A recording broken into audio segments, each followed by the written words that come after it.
this now, and a whole lot more of stuff that actually matters with Warren Mundine, with Corey Bernardi, and with Linda Scott. Linda, you must be pleased. I mean, this will be huge news in Newtown that anyone of any stripe, any they, will now be able to go and finally get their chance to win fashions on the field in the category they choose, not the one chosen for them. I'll have you know, Paul Murray, that no one could beat my Darlinghurst drag queens in fashions on the field. So I'm very excited about this. You, I love and it. I think that, you know, long may the inner city Sydney champions of fashion, those wonderful champions, reign. You know, there's that famous story, though, about Dolly Parton entering a beauty contest that was to look like Dolly Parton, and she lost against drag queens. So I think this is fantastic. Yeah. I'm all for having gender removed from fashion and beauty. I'm excited. You don't have to support it this I'm thinking about who I should call to get to enter. I wasn't planning a debate, but there we go. Now, Corey, let's, however, talk about the great strategic need for Shaquille O'Neal to get involved in the debate about a voice to Parliament. Now, there's some rather obvious things about cultural heritage that I think everyone will know is pretty weird about this. But again, if the Prime Minister wants to have a photo with someone more famous than them, fine. That's honeymoon or dying days. That's what they do. But to reverse engineer that there was any point to this meeting is just insulting. Yeah, I agree with you. I hadn't thought about how insulting it was. I just thought it was just an embarrassment for the Prime Minister. But it really is making a mockery of everything. I mean, Shaquille O'Neal's a huge basketball star. He's a multi-billionaire, I presume. And he's coming out here all of a sudden to start supporting a voice for to the Parliament. It just seems silly, contrived, as you suggest. And you know, the only thing I'm more disappointed in, Paul, to change the subject a little bit, is that I stayed in Darlinghurst last week, and Linda, I could have looked you up. You know, we could have had a chat and mended some fences, but that's the brunch Australia needed to get packed. We'll just have to... You've got the smashed av, he's got the bacon and egg. I'll be sure to do it. How good would that be? All right. Please. Well, if anyone's got photos of Corey in Darlo, anything after 1 a.m, send them to me, Paul at skynews.com.au. All right. Now, of course, the media hailed this incredible summit between Shaq and the Prime Minister.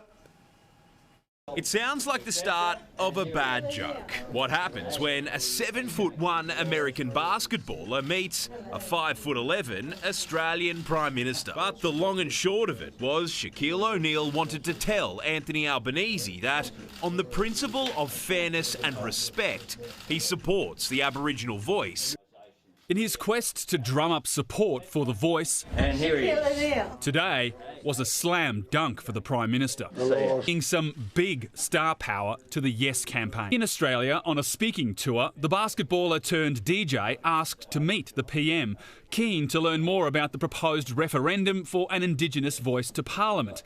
Mr Albanese, happy to oblige. Now, again, his PR team did a fantastic job because we're talking about them, all the rest of it here. But Warren, talk about trivialising something that is obviously quite sensitive, quite important, something that the most passionate advocates for say is a statement of nation, all the complexities, the people that are saying no, all the complexities, but it's reduced to, because he's black, he's allowed to say what he wants about it, and that's just, I would say, flat out racist. But what do you think? First of all, why was I not mentioned in the fashion state? Yeah, look at you. That is good. Well played. Well played. Yeah. Look, I just found it totally bizarre to myself that you know, he turned up. You know, I love Shaq. I'm not going to say anything about him. Zero attack on Shaq. None. But it was just a totally bizarre thing that he turns up and he says, "Okay, I'm here to rescue the voice of Parliament." You know, the whole thing was just. I don't know. It just seems funny to me.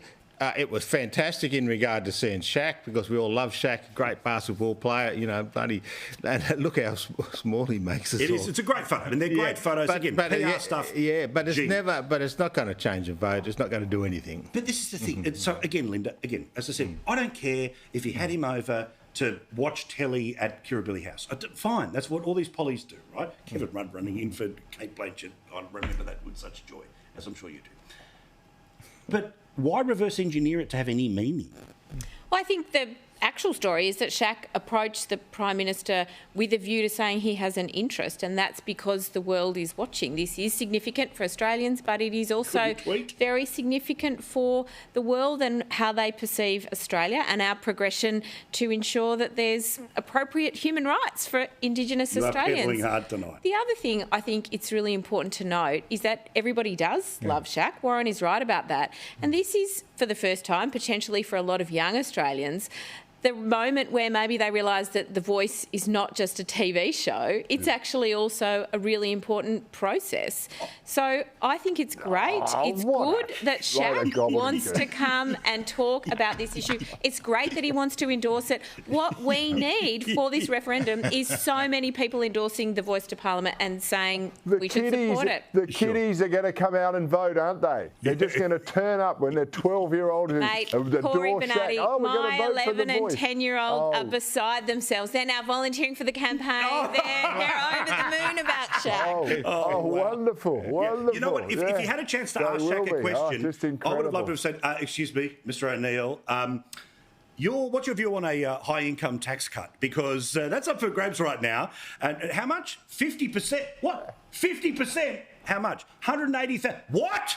I would imagine you have a policy view on that as well. Anyway, Shaq, if you're watching us somehow in a hotel, welcome. Mate. We love you. We're pleased you're here, right? But just anyway, you don't need to always put lipstick on everything. All right, now, but enough about Corey's time in Darlow. Let's have a chat here about, seriously, those photos. They exist. Of course they do.